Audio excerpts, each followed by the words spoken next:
ನಮಸ್ಕಾರ ಸ್ನೇಹಿತರೆ. ಇಂದು ಕೆಸೆಟ್ 2026ಕ್ಕೆ ಪೇಪರ್ 1ರ ಯೂನಿಟ್ 9ನೇ ಪೀಪಲ್ ಡೆವಲಪ್ಮೆಂಟ್ ಆ್ಯಂಡ್ ಎನ್ವಿರಾನ್ಮೆಂಟ್ಗೆ ಸಂಬಂಧಿಸಿದಂತಹ ಒಂದು ಕಾನ್ಸೆಪ್ಟನ್ನು ನೋಡೋಣ. ಅದು ನ್ಯಾಷನಲ್ ಪಾರ್ಕ್ಸ್ ಬಗ್ಗೆ, ಅಂದರೆ ರಾಷ್ಟ್ರೀಯ ಉದ್ಯಾನವನಗಳು ಅಂತ ಹೇಳಿ.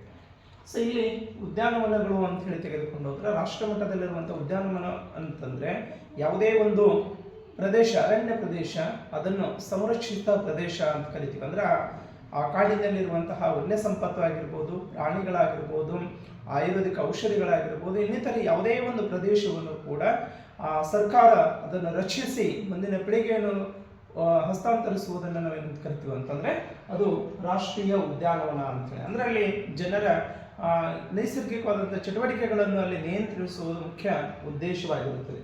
ಇಲ್ಲಿ ಮುಖ್ಯವಾಗಿ ಒಂದು IUCN ಅಂತ ಹೇಳಿ ಕರಿತೀವಿ. IUCN ಅಂತಂದರೆ ಇಂಟರ್ನ್ಯಾಷನಲ್ ಫಾರ್ ಕನ್ಸರ್ವೇಷನ್ ನೇಚರ್ ಅಂತ ಹೇಳಿ, ಅಂದರೆ ಅಂತಾರಾಷ್ಟ್ರೀಯ ನೈಸರ್ಗಿಕ ಪ್ರದೇಶದ ಸಂವರ್ಧನಾ ಪ್ರದೇಶ ರಕ್ಷಣೆ ಮಾಡಬೇಕಂತ ಒಂದು ಸಂಸ್ಥೆ ಅಂತೇಳಿ ಕೂಡ ಕರಿತೀವಿ. ಇದು ಅಂತಾರಾಷ್ಟ್ರೀಯ ಮಟ್ಟದಲ್ಲಿರುವಂತಹ ಒಂದು ಪ್ರದೇಶವನ್ನು, ನೈಸರ್ಗಿಕ ಪ್ರದೇಶವನ್ನು ಸಂರಕ್ಷಿಸುವಂತಹ ಒಂದು ಸಂಸ್ಥೆ ಅಂತೇಳಿ. ಇಲ್ಲಿ ಪ್ರೊಟೆಕ್ಷನ್ ಮಾಡಬೇಕಾದ್ರೆ ಪ್ರಮುಖವಾಗಿ ಅಲ್ಲಿರುವಂತಹ ಪ್ರಾಣಿಗಳಾಗಿರ್ಬೋದು, ಸಸ್ಯಗಳಾಗಿರ್ಬೋದು, ವನಸ್ಪತಿ ಔಷಧಿಗಳಾಗಿರ್ಬೋದು, ಅಥವಾ ಗಿಡಮೂಲಿಕೆಗಳಾಗಿರ್ಬೋದು, ಪ್ರಮುಖವಾಗಿರುವಂಥ ಅರಣ್ಯ ಸಂಪತ್ತನ್ನು ರಕ್ಷಿಸುವಂತಹ ಮುಖ್ಯ ಉದ್ದೇಶವನ್ನು ಹೊಂದಿದೆ ಅಂತೇಳಿ. ಇಲ್ಲಿ ಪ್ರಮುಖವಾಗಿ ರಾಷ್ಟ್ರೀಯ ಉದ್ಯಾನಗಳನ್ನು ನಾವು 3 ರೀತಿಯಾಗಿ ವಿಂಗಡಿಸ್ತೀವಿ. ಅಂದರೆ ಆ ಉದ್ಯಾನವನ್ನು ಸಂರಕ್ಷಿಸಿದಂತಹ ಪ್ರದೇಶವನ್ನು ಪ್ರಮುಖವಾಗಿ 3 ವಿಧಗಳಾಗಿ ವಿಂಗಡಿಸ್ತೀವಿ. ಇಲ್ಲಿ ನೀವು ಗಮನಿಸಬಹುದು. ಒಂದೇ ಏನಂತಂದರೆ ಕೋರ್ ಝೋನ್ ಅಂತ ಕರಿತೀವಿ. ಕೋರ್ ಝೋನ್ ಅಂದರೆ ನೈಸರ್ಗಿಕ ಕೇಂದ್ರ ಭಾಗ ಅಂತ ಹೇಳಿ ಇಲ್ಲಿ ನೋಡ್ತೀವಿ. ಇದು ಕೋರ್ ಝೋನ್ ಅಂತ ಕರಿತೀವಿ. ಅಂದರೆ 3 ಪ್ರದೇಶಗಳು ವರ್ಗೀಕರಿಸಿದಾಗ ಫಸ್ಟ್ ಇಲ್ಲಿ ಪ್ರೊಟೆಕ್ಟೆಡ್ ಏರಿಯಾ ಅಂತ ಹೇಳಿ. ಪ್ರೊಟೆಕ್ಟೆಡ್ ಏರಿಯಾ ಅಂತಂದರೆ ಇಲ್ಲಿ ಯಾರ ಪ್ರವೇಶವೂ ಇಲ್ಲ ಅಂತ ಹೇಳಿ. ಅಂದರೆ ಇಲ್ಲಿ ಮನುಷ್ಯರ ಅಥವಾ ಯಾವುದೇ ಕಾರ್ಯಚಟುವಟಿಕೆಗಳನ್ನು ಇಲ್ಲಿ ಯಾವುದೇ ಕಾರಣಕ್ಕೂ ಏನಾಗದ ನಿಷೇಧಿಸಿದ್ದು. ಅಂದರೆ ಈಗ ಸರ್ಕಾರವೇ ಇಲ್ಲಿ ಏನಾಗಿರುತ್ತೆ ಅಂದರೆ ಅದನ್ನು ನಿಷೇಧಗೊಳಿಸಿರ್ತದೆ. ಯಾರೂ ಕೂಡ ಇಲ್ಲಿ ಏನಾದರೆ ಈ ಪ್ರೊಟೆಕ್ಟೆಡ್ ಆಗಿರುವಂತಹ ಸಂರಕ್ಷಿಸಿದಂತಹ ಪ್ರದೇಶದಲ್ಲಿ ಯಾವುದೇ ರೀತಿಯಾದಂಥ ಚಟುವಟಿಕೆಗಳಾಗಲ್ಲ. ಇದು ಬಹಳಷ್ಟು ಮುಖ್ಯವಾದಂತಹ, ಬಹಳ ಇಂಪಾರ್ಟೆಂಟ್ ಆಗಿರುವಂತಹ ಒಂದು ಪ್ರದೇಶ ಅಂತ.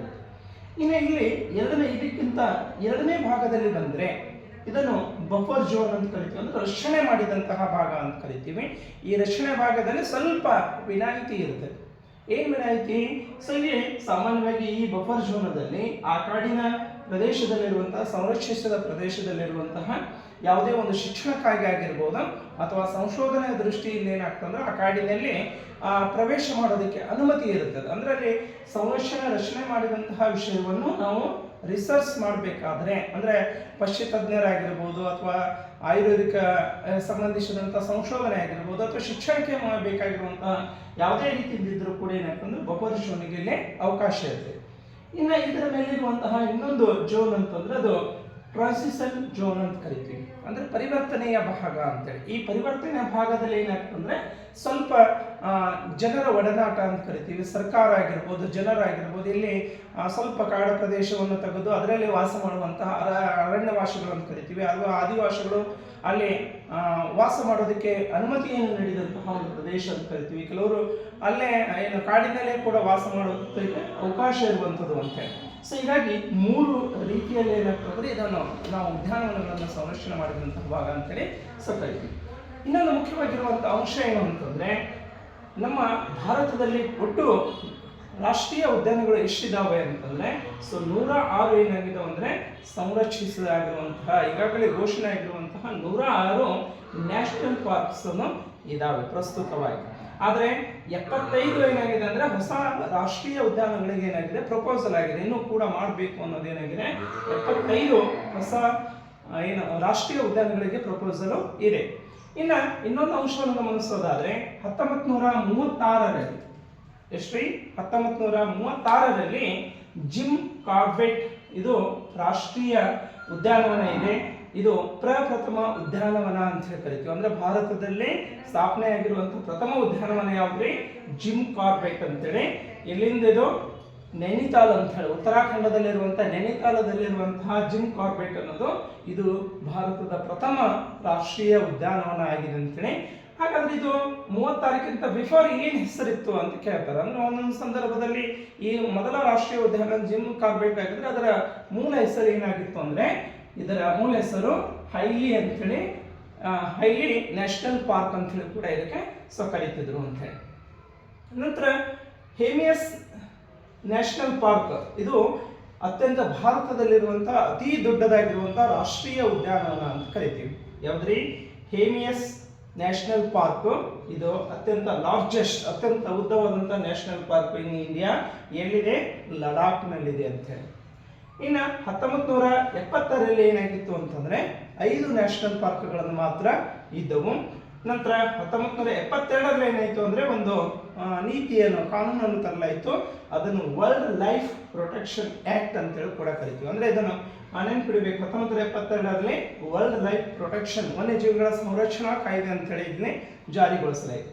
1973ರಲ್ಲಿ ಟೈಗರ್ ಪ್ರಾಜೆಕ್ಟ್, ಹುಲಿ ಸಂರಕ್ಷಣಾ ಯೋಜನೆ ಅಂತ ಏನಾಯ್ತು ಪ್ರಾರಂಭ ಆಯಿತು. ಎಷ್ಟರಲ್ಲಿ?